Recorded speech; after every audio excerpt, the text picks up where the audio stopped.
savoir, vous avez créé un consortium, enfin un réseau, avec les gens qui travaillent sur les produits de la mer, les végétaux, etc. Je voulais savoir en quoi il y a quelque chose de commun sur l'épigénétique qui puisse réunir des gens qui travaillent sur des objets très différents de la santé humaine. Alors, il y a tout d'abord les mécanismes épigénétiques fondamentaux nous ont réunis. Parce que par exemple, chez les végétaux, chez Arabidopsis, on connaît plutôt bien certains mécanismes moléculaires de méthylation, comme ceux dits de siRNA Directed Transcription Factor, alors que chez l'homme, siRNA Directed DNA Methylation, pardon, alors que chez l'homme, ces mécanismes-là sont très peu connus. Donc en fait, par exemple, l'expertise d'Étienne Bûcher, qui était là hier sur Arabidopsis, nous sert à pouvoir imaginer et à investiguer des mécanismes moléculaires que l'on ne connaît pas bien chez l'homme. Et inversement, par exemple, on a montré avec mes collègues que leur algue favorite, c'est le diatomée, lorsqu'on l'exposait à des conditions de température et de cycle de lumière, en fait, avait des modifications donc, du méthylome, ceux qui ne savaient pas, que ça transitait par une déméthylation via la présence de 5-hydroxyméthylcytosine, ceux qui ne savaient pas. Et par contre, ce qu'ils avaient vu, c'est que ça altère le pigment bleu-vert de cette algue. Et comme après, derrière, le pigment bleu-vert peut être utilisé comme un pigment dans l'industrie, donc ça peut avoir un impact. Ce que l'on a aussi vu, c'est que le diuron aurait à peu près le même mécanisme. Et hormis l'utilisation de ce pigment bleu-vert comme agent colorant, ça a un autre intérêt, cette fois-ci donc pour les ostréiculteurs de notre région, parce que les huîtres sont vertes parce qu'elles ingèrent des diatomées qui leur confèrent leur pigment. Et si les diatomées sont moins vertes et bleues, les algues sont moins vertes et bleues, et donc les huîtres se vendent moins bien. Donc il peut y avoir comme ça des cascades d'événements interespèces, on va dire. J'ai une question pratique sur soit le diuron ou le glyphosate, les doses sur lesquelles vous avez fait les manips. Est-ce qu'elles sont en rapport avec les doses rencontrées sur les lieux d'exposition du travail, par exemple? Oui, c'est des doses. Par exemple, on traite nos lignées cellulaires. Ce que l'on fait, c'est on prend des doses de travail, on expose des souris à ces doses-là, et on a dosé le diuron dans le sang de ces animaux, et c'est cette quantité-là que l'on applique sur nos cellules. On a généré une manip pour les glioblastomes, pareil de la même manière où par inhalation, le diuron se retrouve dans le cerveau. Mais pas par voie orale. Ouais, en inhalation.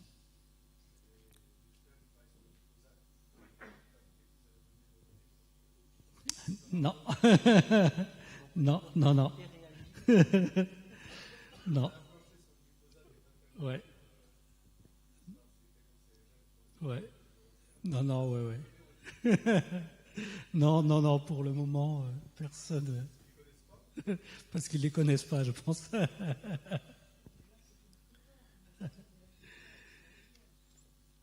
Non, on travaille là, et pour le glyphosate, on a des contacts aussi avec un consortium international, l'International Breast Cancer and Nutrition, où justement, c'est aussi avec eux qu'on veut mener les études épidémiaux pour voir. Ouais. Juste une question concernant ces deux molécules. On a une idée de la durée de vie des molécules dans l'environnement? Pour le diuron et le glyphosate, on a une idée de la durée de vie de ce genre de molécules dans l'environnement? Là, c'est pas du tout ma partie. Moi, je suis juste épigénético-maniaque de base, on va dire. Mais là, ouais. Après, ouais, moi, on a juste extrait quelques données de la littérature où, en effet, quoi, c'était où le diuron était dosé dans les cours d'eau, dans les nappes phréatiques de la région Pays de la Loire, quoi. Merci. Je voulais vous savoir l'âge de vos patients et s'il y a un sexe ratio quelconque ou pas. Non. Parce que je l'ai pas. Pour le moment, on n'a pas de. Je veux dire, par exemple, vous ne retrouvez pas ce genre de pathologie plutôt chez les travailleurs agricoles qui et donc plutôt hommes à partir d'un certain là, âge, justement, c'est ce qu'on veut faire à travers une étude épidémio plus ciblée, où en fait, parce qu'initialement, on n'avait pas les données quand on a fait ça, les données de la profession, tout ça. Donc pour être plus. Mais là, vous avez l'âge de vos patients quand même, de manière. Oui, mais là c'est classique, quoi. C'est pas. C'est-à-dire. Pour le glioblastome multiforme, c'est des patients plutôt âgés dans les cohortes que l'on a, puisque on a comme on utilise aussi des patients qui ont un index Karnofsky de 80, plutôt bon de 80 ou de 90. Donc en fait, généralement, on inclut des patients entre 45 ans et 65 ans, quoi. Et en plutôt assez bonne forme, quoi. Puisque pour avoir un index de Karnofsky élevé, il ne faut pas être. Et la dernière question, c'est est-ce que vous avez déjà regardé ce qui se passait au niveau spermatozoïde et par exemple si c'est des hommes ou, Non, pas du tout. Quelque chose à regarder. Mais ça peut être, quoi. On est ouvert à toute extension, toute collaboration. Y a-t-il d'autres questions? Sinon, moi j'en ai une. Alors pour élargir un peu le système, en fait, on voit qu'il y a un beau consortium, alors plutôt académique ou en tout cas d'instituts de recherche qui se crée. Et pour rebondir sur une question, comment vous envisagez la perception de ce type de travaux par, on va dire, les industriels au sens large, parce qu'on souhaite aussi, l'objectif aussi du colloque, c'est de parler du décloisonnement. Et effectivement, côté glyphosate, comment ça pourrait être accueilli par des industriels? Est-ce que vous pensez qu'ils seront plutôt moteurs pour vous dire quelle solution on peut avoir, ou à l'inverse, c'est une étude, il n'y a que 5 souris, vous n'allez pas nous refaire des débats qu'il y a eu il n'y a pas longtemps sur d'autres... Là, sur ça, sur le côté pesticides, j'en ai pas la moindre idée de comment ça peut être accueilli, etc. On a entre guillemets l'autre versant, puisque à travers par exemple l'association En Avant la Vie, donc une association de familles de patients atteints donc de glioblastome multiforme, eux justement poussent ce qu'il faut savoir, ce que je vous dis aussi, c'est que cette association se situe essentiellement entre Angers, Cholet, Saumur, donc où il y a du vin, et donc où les familles souvent ont été exposées à du diuron ou à différents pesticides. Donc en fait, c'est vrai que ça nous sert un peu comme de levier pour éventuellement un peu faire pression, pour aussi ce qu'on disait, pour rebondir sur une question qui a été posée, pour avoir vraiment pour connaître la profession des patients qui ont été considérés dans ces études. Et moi, ce que je peux vous dire, c'est qu'en effet, c'est que les big pharma sont intéressés par le développement de XD. Donc on est en contact avec différents industriels, parce qu'aussi on a certains XD qui permettent de lever des résistances acquises à leur traitement. Donc vous imaginez bien que ça les intéresse fortement. Effectivement. Du coup, je vais rebondir avec ce commentaire sur une question qui a été posée, alors qui a été partiellement répondue, parce qu'effectivement, on voit bien l'intérêt d'avoir une approche ciblée pour guérir ou en tout cas aider, accompagner l'efficacité des traitements. Il y avait cette question, est-il dangereux de vouloir induire de la méthylation de façon globale, notamment en cosmétique, de parler de on augmente le niveau de méthylation ou on baisse le niveau de méthylation, et effectivement, comment faire pour éventuellement plutôt inhiber spécifiquement certaines méthylations, voire en favoriser d'autres, parce que là on voit bien qu'effectivement dans le cas du cancer, la baisse du niveau de méthylation sur certains sites est généralement associée à on va dire un mauvais pronostic ou en tout cas à une sévérité, mais effectivement à l'inverse, voilà. Est-ce qu'il faut continuer dans ce spécifique-là ou comment on pourrait éventuellement favoriser de la méthylation de certains sites? Alors, favoriser la méthylation de certains sites, je ne sais pas comment ça peut être possible. Nous, dans notre étude avec le folate, ce qui nous a semblé être assez remarquable ou étrange, c'est qu'on peut penser qu'en donnant du folate, donc en augmentant les groupements méthyles disponibles pour de la méthylation, tout l'ADN va être méthylé de manière aléatoire. En fait, ce qui se passe, c'est que lorsque l'on fait ça, on augmente le pool de groupements méthyles, mais surtout on augmente le niveau d'expression des deux DNMT de nouveau, la DNMT3 et la DNMT3B. Et en fait, cette augmentation d'expression génère des complexes entre les DNMT et les facteurs de transcription qui n'existaient pas dans les cellules non traitées au folate. Et c'est ces complexes-là, néoformés, qui imposent une nouvelle marque de méthylation. Et c'est en fait comme ça que l'on a vu, par exemple, que l'on reméthyle certains gènes, et ces gènes ont comme point commun d'être accessibles pour un même facteur de transcription. Et donc on ne reméthyle pas tout et n'importe quoi. Donc c'est... Ouais. Oui, sur les modifications épigénétiques ciblées, il y a des méthodes qui se développent à partir de CRISPR-Cas9. Donc c'est des CRISPR-Cas9, classiquement en fait ça induit des coupures d'ADN à des sites ciblés en utilisant un ARN guide. Donc là l'idée c'est qu'ils modifient donc la partie catalytique qui coupe l'ADN et ils mettent dessus une méthyltransférase ou des choses comme ça. Donc c'est en plein développement. On en a entendu parler rapidement hier dans la présentation de Frédéric Perronnet, si ma mémoire est bonne, qui nous parlait de ce type de technique. Donc on peut cibler du coup vraiment de façon assez précise, a priori, en utilisant donc une séquence d'ADN cible.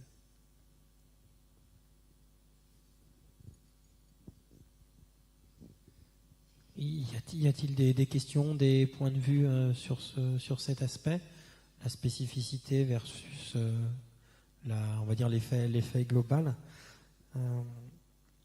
Parce que finalement sur cet aspect, on va dire, enfin glyphosate, Duron ou autre, effectivement on peut comprendre au moins sur d'autres applications que l'accompagnement d'efficacité des molécules ou l'aide à la guérison totale ou partielle. On peut effectivement comprendre une certaine frilosité, notamment au niveau des sociétés impliquées dans la santé, parce que finalement ça voudrait dire qu'on pourrait, un peu comme on a fait avec les OGM de Monsanto, on ne parle pas d'OGM aujourd'hui, mais en tout cas de devoir se reposer la question au jour d'aujourd'hui, parmi tous les produits qui ont été développés dans les 30 dernières années, finalement de se poser la question, est-ce qu'il ne faudrait pas évaluer sur les populations exposées ou sur leur descendance quels effets épigénétiques il y a eu et si ces effets sont associés à des risques accrus de quelque-chose. En fait, ça pourrait remettre finalement un petit peu en cause le développement des produits en pharma, parce que finalement le temps de développement serait beaucoup plus long s'il faut se poser la question d'un effet transgénérationnel chez l'homme qui par définition est beaucoup plus long à inférer que chez la souris ou chez d'autres, même s'il y a des organismes modèles.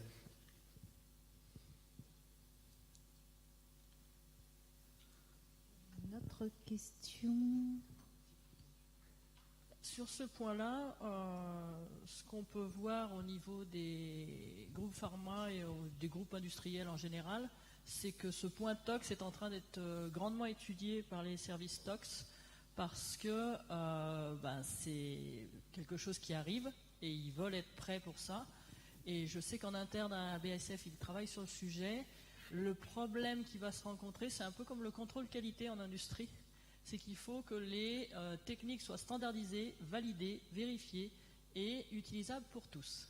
Donc visiblement, on a des problèmes de genre, des problèmes de modèles, des problèmes d'organes, des problèmes de... Donc c'est là-dedans qu'ils doivent se dépatouiller pour sortir un test qui soit cohérent. On a déjà rencontré ça sur les tests alternatifs pour ne pas tester sur animaux en cosmétique. Ils se sont arrachés les cheveux pour arriver à trouver des modèles qui sont acceptables par tous et validés. Voilà, ça va être un peu la contrainte qu'on va rencontrer dans cette approche-là. Parce que pour l'instant, chaque modèle a sa réponse et chaque modèle a son info et elle n'est pas transposable toujours dans les autres modèles. Après, ouais, juste pour rebondir là-dessus, au niveau donc de la méthylation de l'ADN, donc pour ce qui est du complexe là dont je vous ai montré DNMT1, PCNA, UHRF1, nous, à chaque fois que l'on promeut la perte d'intégrité de ce complexe, que ce soit dans des astrocytes, des fibroblastes, des cellules non tumorales de sein, de côlon, de l'ovaire, des cellules mésothéliales, à chaque fois, on transforme, on induit un processus de tumorogénèse. Donc ça semble être assez conservé. Au moins, je ne sais pas si c'est un test qu'il faut en effet standardiser, développer, etc. Et l'autre chose, c'est vrai que, comme je le mentionnais tout à l'heure, comme toutes les cellules tumorales sont très très fortement globalement hypométhylées, c'est-à-dire, j'entends par là, si vous comptez simplement le nombre de 5-méthylcytosine, ce nombre chute drastiquement dans des cellules tumorales.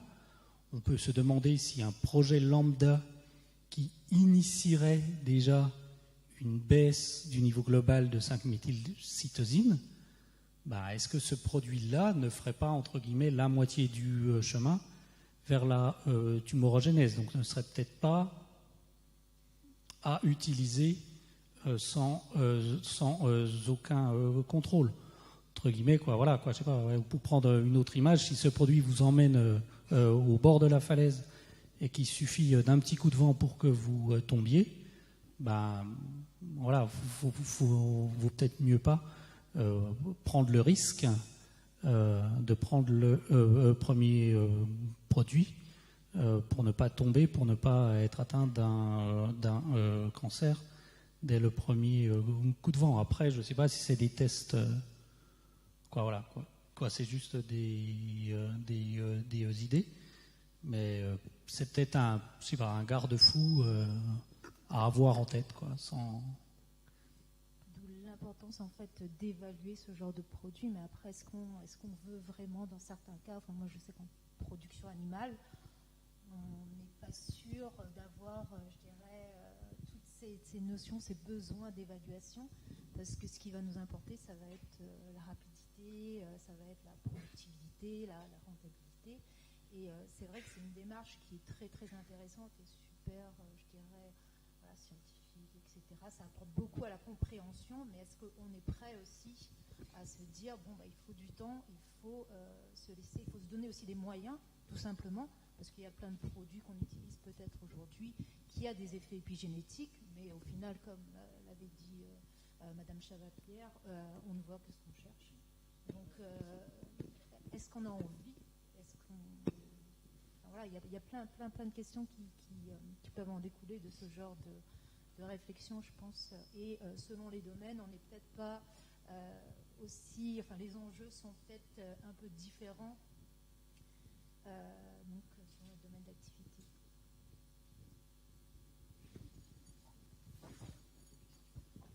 Tout de suite,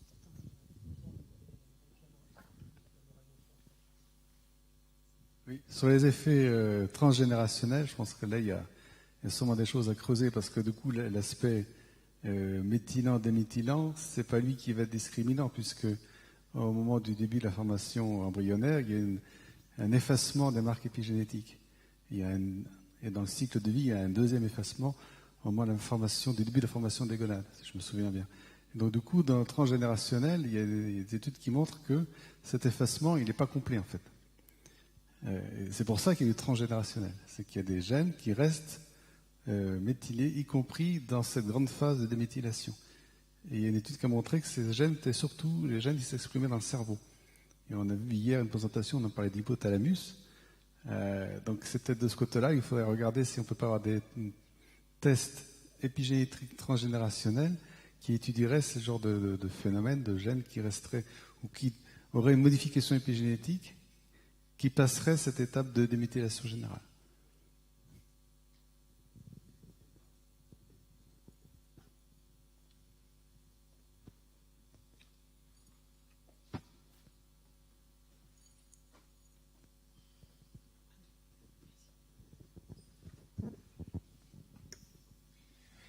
Oui, en fait, je voulais juste revenir sur un détail. Quand vous avez observé donc la rupture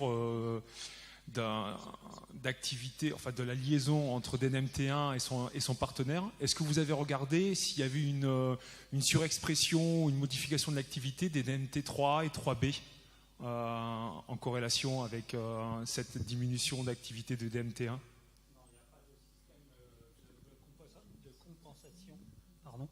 C'est pas parce que il n'y a pas de compensation des DNMT de nouveau à la perte de méthylation de maintenance en fait. D'accord. Donc vous n'avez pas observé en fait d'hyperméthylation sur des zones spécifiques, sur des promoteurs de TSG ou après, dans les glioblastomes, oui, il y a des hyperméthylations connues, voilà. Mais elles ne sont pas associées ou corrélées à la perte du complexe DNMT1 UHRF1. Lorsque l'on casse ce complexe-là, de manière volontaire, et qu'après, dans les cellules, on resurexprime avec un plasmide de la DNMT3A, on ne reméthyle pas ce qui a été déméthylé par la perte d'intégrité de DNMT1 UHRF1. Ok, merci.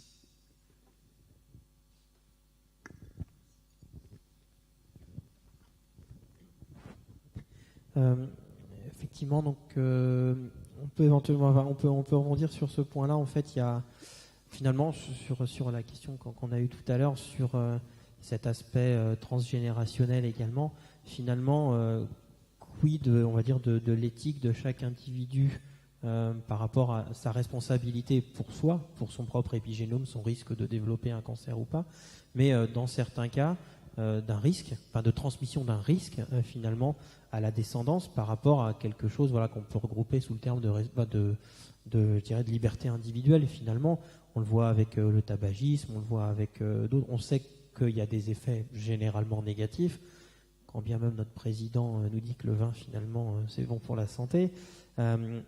Comment on peut le gérer, parce qu'il y a le côté réglementaire, mais il y a le côté tout simplement liberté individuelle.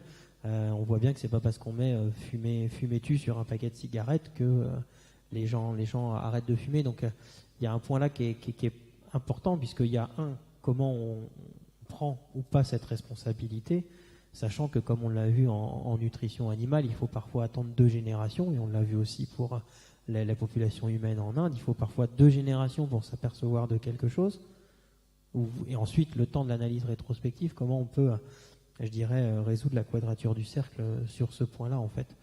Si des gens ont des idées ou des propositions, ils sont les bienvenus, parce que finalement la science a un rôle à jouer, c'est sûr, mais le côté individuel, culturel, choix, tout simplement, peut avoir un impact déterminant. Et une des questions aussi, une des questions qui se lie à cette approche, c'est est-ce qu'il faut imposer l'environnement sain aux gens pour que leur épigénome soit conservé et transmissible en bon état? C'est vraiment une question assez importante. Non, il y a pour l'histoire des marques épigénétiques donc, qui sont transmises donc, de génération en génération indépendamment donc, de l'environnement des personnes, il y a peut-être des marqueurs ou des idées à aller piocher. Dans une étude qui a été menée il y a plusieurs années, en fait, il y a, si je me souviens bien, il y a des personnes qui ont analysé le méthylome de familles dont les arrière-grands-parents, peut-être maintenant, avaient été soumis à une famine lors du blocus de Rotterdam, je crois. Et ces patients-là ont des marques de méthylation spécifiques. Alors, des hypo ou des hyperméthylations spécifiques qui ont été retrouvées chez les enfants, chez les petits-enfants. Et donc, je ne sais pas maintenant, peut-être 3 ou 4 générations. Mais ouais, ça peut peut-être être une étude à mieux étudier pour justement aller voir ces marques en fait qui ont été imposées une fois et qui ont perduré à travers les générations, et malgré que les enfants ou les petits-enfants aient déménagé, aient eu leur vie, quoi.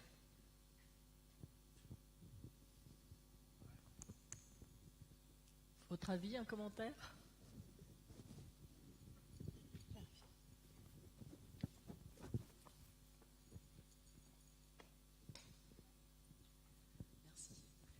Bonjour, oui, par rapport à l'épigénétique transgénérationnelle et à la manière dont on doit faire pour ne pas faire n'importe quoi avec ses enfants, je pense que là, pour le coup, pour moi, ça dépend de soi. Il faut savoir que c'est pas bien de fumer, etc. Mais de la même manière que pour soi, c'est ce que vous disiez, après, c'est notre responsabilité par rapport à nos enfants, nos petits-enfants, de prendre en charge cette responsabilité-là ou pas. Par contre, ce qu'on doit peut-être faire au niveau collectif, c'est être conscient que certains produits peuvent avoir un effet sur une génération ou 2 générations, et que dans les autorisations de mise sur le marché, c'est pas forcément étudier ça. J'étais à un congrès transgénérationnel cet été où une Américaine est venue nous expliquer que, alors c'était pas une scientifique, mais elle avait une association parce qu'elle était parent de 2 enfants autistes, et elle avait contacté énormément de personnes qui avaient été enceintes au même moment, c'était en 65, et il y avait elles avaient toutes pris, la mère donc de cette personne-là et puis les mères des autres avaient toutes pris un produit, c'était un glucocorticoïde je crois, et elle nous disait je ne suis pas scientifique, je n'ai pas fait les statistiques, mais essayez s'il vous plaît, vous scientifiques, de faire des études de ce type-là pour être sûr qu'il n'y a pas des produits comme ça qui sont donnés ou qui étaient donnés à l'époque pendant la grossesse et qui pourraient avoir des effets 2 générations plus tard. Et ce que disait Mike Skinner aussi, qui est connu dans ce monde-là, c'est qu'il y a des produits pour lesquels on ne voit pas d'influence en F1. Donc il y a des il y a des études qui sont faites sur une génération, et par contre 2 générations après, on peut avoir des effets néfastes. Donc alors, et bien sûr, je pense que concrètement, on ne peut pas tester tous les produits sur plus de 2 générations, bien sûr, mais peut-être que pour certains dont on a un petit soupçon qui pourraient avoir quelques effets, il faudrait peut-être mettre un petit peu plus de moyens pour tester ce genre de produit. Ou déjà, au moins, dans des études d'épidémios, pour voir si on ne peut pas trouver des produits pour lesquels il serait intéressant de s'y intéresser un peu plus ardemment. Après, au niveau individuel, je pense que c'est un peu compliqué. Et pour compléter, au-delà de l'ensemble peut-être des données qui existent aussi, se pose aussi la question d'harmoniser en fait le format des données, des résultats, peut-être du peu de molécules déjà que l'on a, pour le rendre aussi accessible et permettre à n'importe qui, ou du moins aux professionnels, de transmettre aussi des informations. Et ça, je pense qu'il y a peut-être des choses à faire là-dessus, déjà au niveau justement des formats, des données, des résultats, et comment sont communiqués ces types de résultats auprès des populations. Oui, juste rappeler quelque chose qu'avait bien montré Pierre-Henri Gouillon dans sa conférence introductive, c'est qu'en fait un génotype, et donc un épigénotype aussi, n'est bon ou pas bon que dans un environnement donné. Autrement dit, on ne peut pas dire qu'un génotype ou qu'un épigénotype est mauvais dans l'absolu. Voilà, donc ça dépend de l'environnement. Et ça, on commence à le voir. Il y a des études qui le montrent, en particulier sur l'évolution des populations humaines, où il y a eu des phases d'adaptation à des conditions alimentaires particulières qui aujourd'hui ont changé et qui aujourd'hui donnent lieu à des maladies, mais qui à l'époque étaient plutôt bénéfiques. Donc quand on parle de quel est le bon environnement aujourd'hui pour notre descendance, par exemple, pour s'assurer que notre descendance vivra dans des bonnes conditions, eh bien, on pourrait le faire si on était sûr que l'environnement ne changeait pas. Or, on sait que ces choses-là changent, et en particulier l'alimentation, ne serait-ce qu'au cours du siècle dernier, a pas mal évolué. Oui, ce qu'on voit bien, effectivement, en fonction du temps, les pratiques nutritionnelles, les évolutions de l'exposition à la pollution et ce genre de choses évoluent.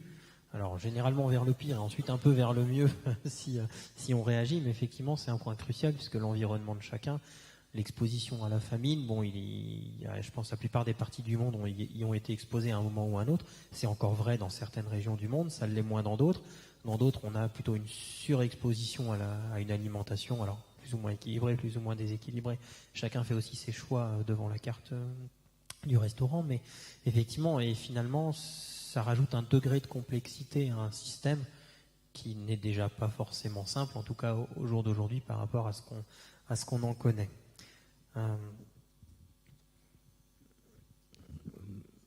Oui. Ouais. Excusez-moi, c'était juste pour intervenir sur ce que vous disiez précédemment, sur l'harmonisation des données. C'est aussi l'harmonisation des protocoles. Donc ça, c'est des choses qui ont été effectivement, au départ, quand les protocoles, quand il y a eu les consortiums, un code qui ont été montés sur les analyses épigénétiques chez l'homme, c'est quand même des choses auxquelles les gens n'ont pas pensé tout de suite, mais c'est venu quand même assez rapidement. Donc maintenant, il y a vraiment, les gens veillent à essayer d'harmoniser les protocoles, mais il faut aussi harmoniser les méthodes d'analyse derrière, etc. Donc il y a une vraie réflexion qui est déjà engagée dans ce domaine-là, et je crois qu'il y a beaucoup d'efforts à faire encore, mais la réflexion est déjà bien engagée côté scientifique. Pour compléter, c'est vrai qu'il faut apprendre des expériences précédentes, et par exemple, l'ère du DNA-array avait généré beaucoup de data, et on s'est rendu compte que la problématique principale était d'harmoniser les protocoles de départ pour pouvoir comparer les résultats d'un consortium à l'autre, d'une étude à l'autre, d'un labo à l'autre, même parfois d'un technicien à l'autre. Donc... Là-dessus, ce à quoi il faut veiller aussi, c'est qu'on est très dépendant des grandes firmes qui développent les technologies. Donc, par exemple, Illumina ou les autres, toutes les firmes qui développent ces technologies, qui vont très vite et qui nous proposent effectivement des fois des outils bien plus performants, mais qui ne donneront pas les mêmes résultats que ce qu'on avait vu avant. Et donc, on va avoir un peu de mal à capitaliser sur les données, en fait. On a presque l'impression qu'à chaque fois qu'on va faire un projet, si on change un tout petit peu la technologie, ou c'est simplement parce qu'on change dans le temps, on évolue, voilà, eh bien la technologie, elle, va avoir bougé, et on n'aura pas forcément des résultats d'un projet donné à un temps T qui pourront être comparables ou ajoutés aux résultats que l'on avait eu précédemment. Donc à mon avis, on est très très dépendant de toutes ces firmes, et c'est quelque chose sur lequel il faut vraiment réfléchir très très fort pour qu'on puisse en profiter dans un certain sens, puisque c'est vrai qu'ils vont très vite et ils sont très novateurs, mais d'un autre côté que ça ne plombe pas complètement tous les programmes de recherche à cause de ça.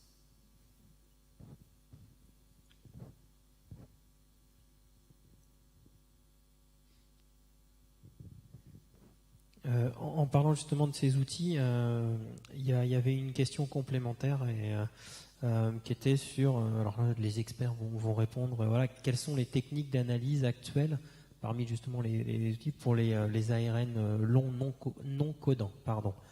C'est une question qui a été mentionnée, donc je souhaite l'aborder puisqu'on parle un peu des outils et de leur harmonisation. Est-ce que quelqu'un a la réponse dans la salle? S'il y a des outils d'analyse actuellement pour les ARN longs non codants.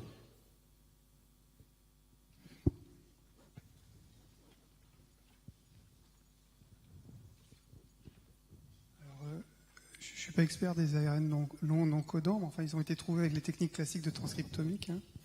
Donc j'avais l'impression qu'en fait il n'y avait pas besoin de techniques spécifiques et que les méthodes classiques de transcriptomique étaient efficaces. Il y a peut-être des choses auxquelles il faut faire attention, c'est que souvent ces techniques transcriptomiques utilisent la queue-polia des ARN pour pouvoir les sélectionner. Il y a des méthodes alternatives et ces ARN longs non codants n'ont peut-être pas tous une queue-polia, donc il faut peut-être faire attention à ça, mais enfin les techniques existent déjà. Je me permets d'intervenir sur cette question. Donc aujourd'hui, il existe des puces ADN qui contiennent simultanément qu'on peut cribler l'ensemble des ARN messagers et des lignes RNA. Ces puces contiennent 25 000 gènes, mais aussi connus au niveau du génome humain 30 000 lignes RNA. Toutes ces lignes RNA, elles ont été découvertes grâce à des séquençages à haut débit. Cependant, les fonctions de tous les lignes RNA, on ne connaît pas, mais grâce à des analyses transcriptomiques en corrélation dans la bibliographie, justement ce qui est connu déjà dans la littérature, dans d'autres types d'études, dans d'autres types d'espèces, on arrive à faire des corrélations, mais on n'a pas des études fonctionnelles, donc l'analyse, ça reste vraiment au niveau corrélation mRNA et link RNA. Les fonctions des link RNA, il y a eu des publications qui disent que c'est pas forcément encore... c'est différent des miRNA, parce que les miRNA, aujourd'hui, on sait qu'ils peuvent réguler post-transcriptionnellement et inhiber l'expression d'un gène, empêcher la traduction de protéines. Les links RNA peuvent aussi agir sur l'expression de mRNA. Donc ça reste encore un peu complexe, mais il y a des études et des fonctions connues pour certains.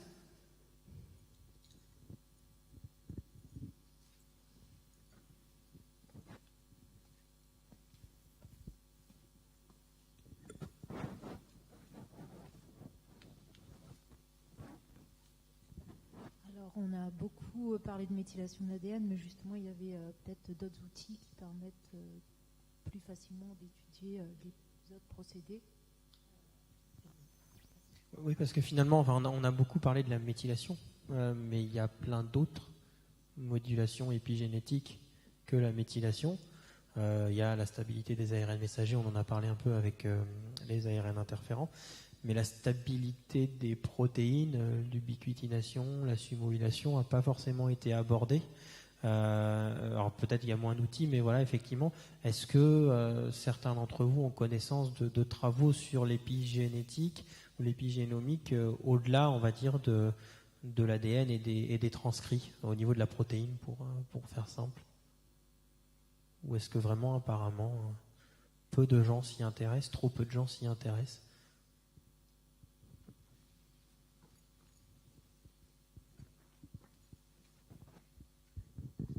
Bonjour, je ne suis pas du tout un expert, mais au moins l'information qu'on m'a donnée, c'est que, par exemple, 80% du protéome des enzymes du métabolisme sont acétylés. Après, il faut demander à des experts. Hein. Mais c'est vrai qu'effectivement, quand on voilà, je pense notamment à la nutrition animale, quand on s'intéresse à l'expression d'un caractère, alors qui peut résulter de plusieurs modifications épigénétiques, c'est vrai que finalement, une fois qu'on a produit un ARN messager, il y a un certain nombre d'étapes biologiques avant d'arriver à la production d'une ou plusieurs versions de protéines, etc. Et c'est vrai qu'effectivement, peut-être que ce point-là de l'épigénétique qui régule peut-être plus finement l'expression d'un caractère ou d'une fonction biologique à une échelle de temps plus courte, en fait, qui du coup ne serait pas ensuite transmissible à la génération, parce que là, la stabilité de la protéine est peut-être un moyen de contourner effectivement des modifications avec des risques ou des opportunités transgénérationnelles en jouant plutôt sur un caractère ou une fonction, une absorption, une production d'un composé qui soit modulable à une échelle de temps court. Alors, oui. Je ne suis pas sûr qu'on parle vraiment d'épigénétique là. En tout cas, c'est de la maturation des protéines et généralement, c'est de la spectromasse qui permet d'éventuellement de voir s'il y a des groupements phosphorylation, des choses comme ça qui sont supplémentaires. Mais là, je ne suis pas sûr que les gens qui sont ici soient du coup spécialistes de ce genre de domaine, vu que c'est un peu loin de l'épigénétique. Voilà, après, effectivement, pour avoir lu quelques documents, et je suis loin d'avoir fait évidemment toute la bio, enfin voilà, il y a certaines marques de stabilité ou de d'instabilité des protéines qui sont parfois classées dans des modifications épigénétiques. Alors, est-ce que c'est parce qu'elles sont régulées par d'autres protéines qui sont soumises à l'empreinte épigénétique? Je ne sais pas, mais parfois on voit pas des histones ou mais ça fait partie de c'est quand même de l'épigénétique. Donc il n'y a pas que la méthylation et ce sont des protéines. Donc il y a tout ça pour dire qu'effectivement on a beaucoup parlé de méthylation. S'il s'agit de modification des queues des histones. Il n'y a pas que la méthylation, il y a de l'acétylation, il y a de l'ubiquitination aussi, qui sont des marques épigénétiques. Mais elles sont sur les queues des histones. Alors après, j'ai l'impression que ça fait débat sur le reste, mais voilà, généralement, ce qui est post-transcriptionnel n'est globalement pas considéré comme épigénétique.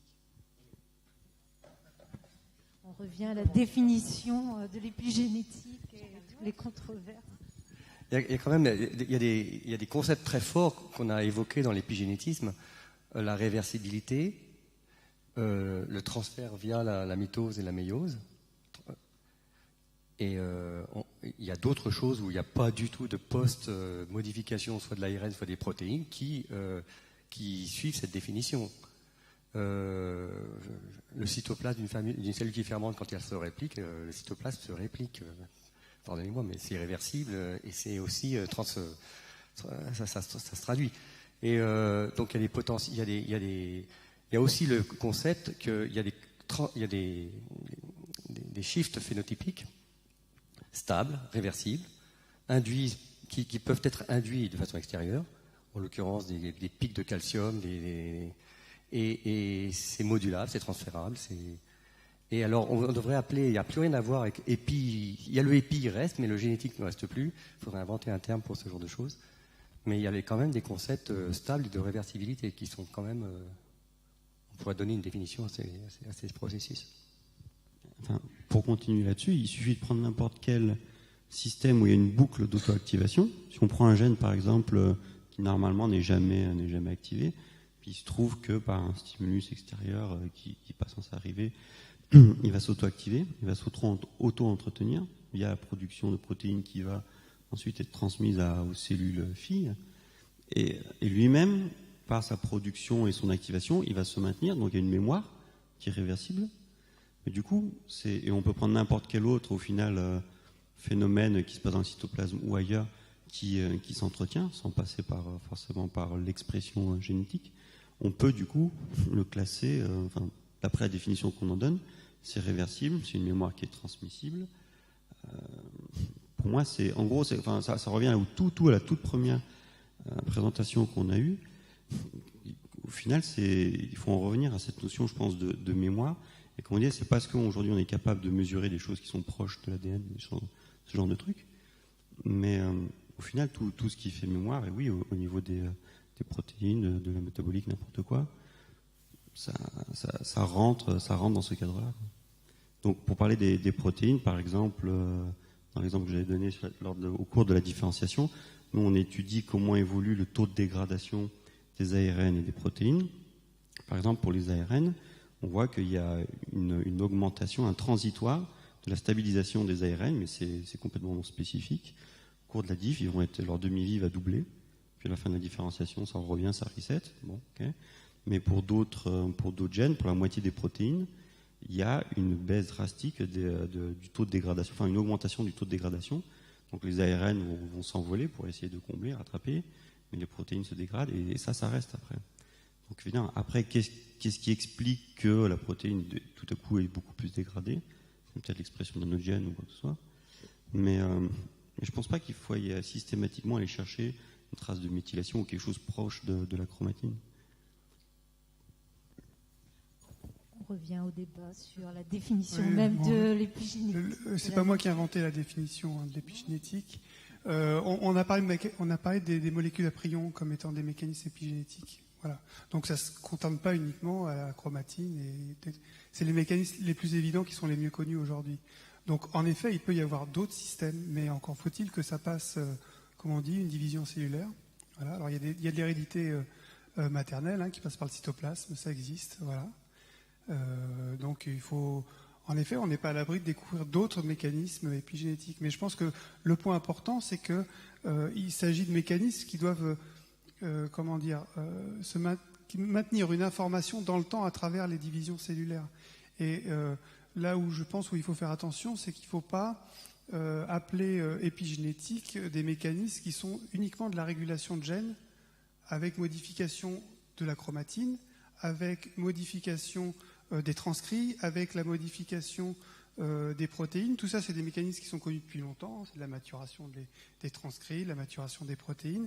Sinon, tout est épigénétique. Et donc, en fait, il n'y a plus de régulation génétique. Et tout ça, c'est de l'épigénétique. Donc, on remplace un terme par un autre. Donc, voilà. Donc, le terme qui est utilisé, encore une fois, qui est adopté classiquement, il fait encore débat par les gens qui travaillent sur l'épigénétique, c'est que ce sont des mécanismes qui sont héritables et qui traversent les mitoses et les méioses. C'est une définition la plus communément admise. Ça ne veut pas dire qu'il y en a d'autres qui ont des acceptations un peu différentes. Et pour en avoir discuté avec Pierre-Henri Gouillon, il a une acceptation du terme épigénétique qui est un peu un glissement sémantique par rapport à la définition la plus reconnue, quoi. Hein, voilà. Je pense qu'il faudra qu'on se retrouve pour parler de l'épitranscriptomique. Il va falloir inventer un mot pour la suite. Moi, c'est pas vraiment une question, c'est plus pour compléter ce qui vient d'être dit, en fait. Moi, d'après ce que j'ai retenu, je suis encore assez jeune, on va dire, dans le circuit de la recherche. Mais pour moi, la définition de l'épigénétique, c'est tous les mécanismes qui impactent l'expression des gènes sans changement de la séquence de l'ADN, qui sont transmissibles via des divisions cellulaires et qui sont réversibles. Donc il y a quand même la notion de modification de l'expression des gènes. C'est ça qui est intéressant, c'est l'expression des gènes eux-mêmes, pas la régulation ensuite. Mais vraiment, je pense que c'est ça aussi, il faut insister sur le fait que c'est censé influer sur l'expression des gènes. De toute façon, il faut bien mettre une frontière à un moment donné. Je pense que je vous rejoins. La machinerie cellulaire est extrêmement complexe. On voit bien que ça se joue sur l'ADN, ça se joue sur l'ARN, ça se joue sur les protéines. Il y a même les métabolites qui répriment ou rétro-régulent leurs enzymes, etc. Donc on peut aller jusqu'en bas comme ça. Alors, soit on ne met pas de frontières, on dit on étudie tous les mécanismes de régulation, et dans ce cas-là, ce n'est pas un colloque sur l'épigénétique, c'est un colloque beaucoup plus large. Soit on se limite à ce qui est à l'acception, on va dire, partagée par la communauté scientifique de l'épigénétique, et on parle de l'épigénétique, et on fait un autre colloque qui s'adresserait aux autres façons de réguler le métabolisme. Effectivement, maladie d'Alzheimer, quand on voit, ou les prions, etc., peuvent rentrer là-dedans, quelque part, parce que c'est quelque part une dérive de conformation protéique. Et l'environnement, on sait très bien que l'environnement joue sur la conformation des protéines et donc leurs propriétés. Donc tout ça, c'est global, mais il faut arriver à un moment à compartimenter, sinon ça va devenir compliqué. Après, on revient sur ce qu'on a dit aussi, l'harmonisation, etc.